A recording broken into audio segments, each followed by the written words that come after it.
Father, Mother, Sister, Brother is out in theaters. Latest film from Jim Jarmusch. This stars Tom Waits, Adam Driver, Mayim Bialik, Charlotte Rampling, Kate Blanchett, Vicky Krieps, India Moore, and Luca Sabat.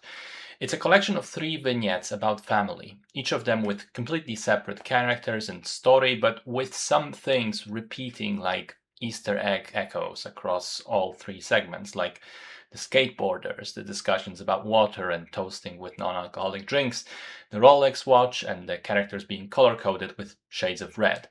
The first story is about a pair of siblings visiting their elderly father, the second about 2 sisters visiting their elderly mother, and finally the third about a pair of twins visiting the apartment that belonged to their recently passed parents one more time. So I gotta say, I enjoyed this film much less than I would have liked to. During the first 2 segments, I was actually bored out of my mind, and I thought the movie was going nowhere in particular, and was just an exploration of what an awkward visit with a relative is like, where you clearly have nothing to really talk about, where everyone is obscuring the truth a little bit. Nobody really wants to be there aside from keeping up appearances, and you just sort of wait for it to be over. And as an audience member, I couldn't wait for it to be over. And then in the final segment, it clicked. I realized what the film was doing. It was deliberately putting those feelings and thoughts in my head, and then pulling the rug, saying, "Look what the alternative is. The parents are dead, and now these last people wish they would have given anything probably to have one last awkward meeting like that."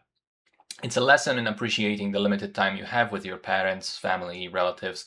And I appreciate that message, and I quite liked this third section of the film. But, and this is a pretty big but, even understanding why it was all done this way, it doesn't erase the fact that those first 2 segments were excruciating to watch. And even knowing the ending, if you asked me whether I would want to rewatch the whole thing to try and find some new appreciation for the early parts, I would have said hell no, absolutely never, because I was just so exhausted and bored by these first 2 sections.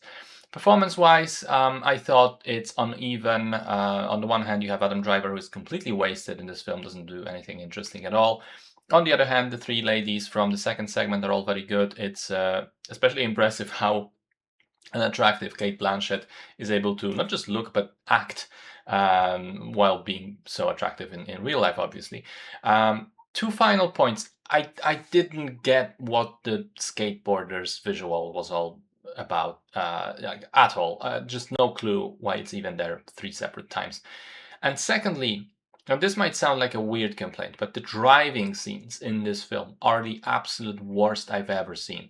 It's so clear that these characters are sitting in an immobile car in front of a screen.